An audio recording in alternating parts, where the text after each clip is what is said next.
All right, let's go over how you put the adhesive in your gun and how you use it. So when you first get your adhesive, it's gonna come just like this. It's gonna come in a baggie, it's gonna have your adhesive cartridge, and it's gonna have two quadrostatic mixing tips. It does take these green quadrostatic mixing tips. These are the best on the market. A lot of you guys I know just order these in bulk and have them sitting around, but you will have two in your baggie here. So if you guys are going on an install, you grab a brand new adhesive so you can pull your seams in the field. There will be two tips in there in case your guys ran out on the truck or forget to grab them. But first thing you're gonna do when you get your adhesive is you are going to take it out. There is the retaining ring here, so when you pop off the retaining ring, that comes out. And then you guys do have the little plug here. So this little plug goes in, there's two openings. There's one for the catalyst, which is a smaller opening. There's an opening for the adhesive, which is the bigger opening. And basically you're gonna wanna look in there and make sure that there is nothing that is plugged. If it's a new cartridge, there's very little chance that you're gonna have anything in there that is plugging it up. But if this is a cartridge that say you already used once, and then you put it back on the shelf and then you pull it back out, there's a chance, especially on the catalyst side, we see maybe a little bit of adhesive gets in there, it kicks off and it kind of plugs that up. So double check that, make sure there's no plugs in any of your openings, because if you do, it's going to prevent the right mixture from coming out of the cartridge. So we encourage you guys to hold on to these plugs. It's the best way to store them. When you guys are done putting the adhesive out, you can put the nipple back in and it'll keep it nice and clear and clean for you guys. So go ahead and put that to the side. Next thing you're gonna need is to take your gun. So this is probably one of the most economical, most budget guns that a lot of guys are using. These generally run anywhere from $80 to $120 depending on the manufacturer.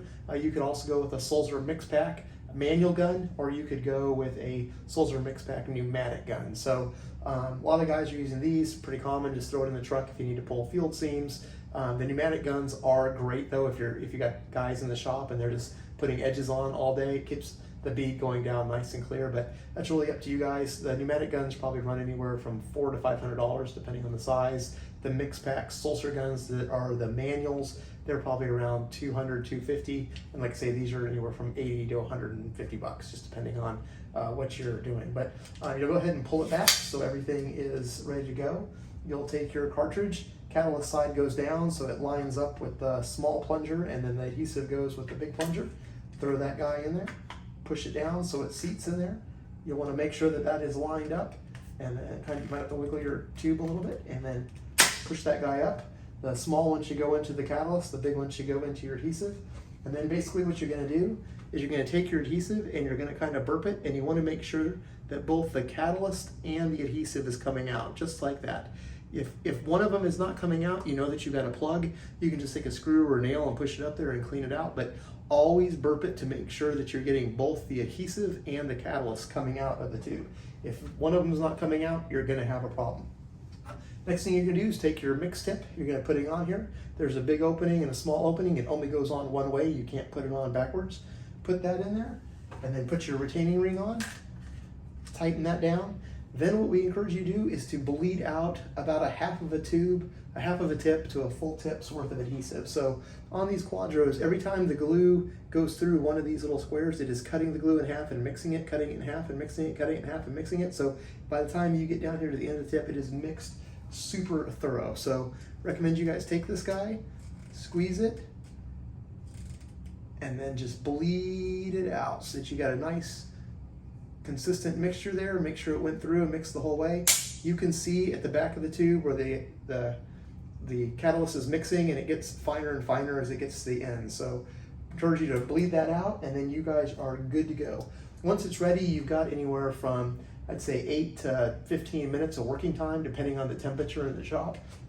If it's a summertime in Arizona or Texas or a super hot state, you're gonna have to work pretty quick. I mean, we've seen it kick anywhere from between 7 to 10 minutes.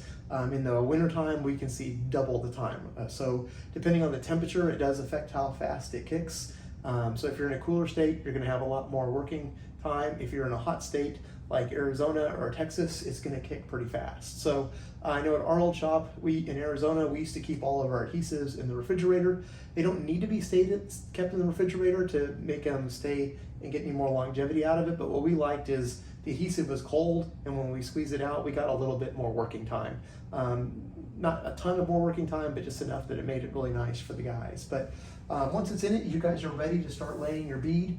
I know at a lot of shops, most guys you come down here and they're just putting down one big solid bead like that.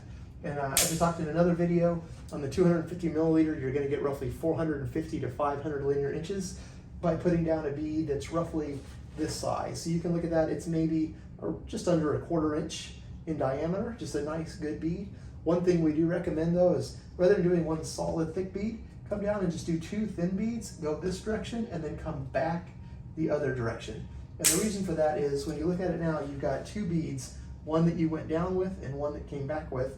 And the advantage of that is if there's ever a spot that doesn't get even catalyst, let's say there's an air bubble in this part of the cartridge here, and so when you're squeezing it, a section where there's more regular adhesive that comes out and the catalyst doesn't quite get the right mix, that's when you end up getting the seams that don't kick off. And there's nothing more frustrating than gluing up a bunch of tops, coming back over and seeing that, oh my gosh, my freaking adhesive has not kicked. So if you go down and you come back, there's very little chance that you're gonna have any areas in your seam that didn't kick because you're gonna have twice the catalyst in there. So if there is a spot where catalyst didn't go, the catalyst is gonna help it kick from the direction that you came back and doubled it up. So that's pretty much how you load it. Like I say, when you get it, pull out the nipple, be sure and burp it. You wanna burp your adhesive so that all the air and anything that's plugging up the tips might come out. Then go ahead and put on your quadrostatic tip, put your retaining ring on, bleed out about a tip full of adhesive to make sure you got a full mix. Then you can go down and start gluing up your countertops. Pretty simple once you've got it down, but for a lot of guys that have never done it, just hopefully this will help make things simple for you and get you guys off and running.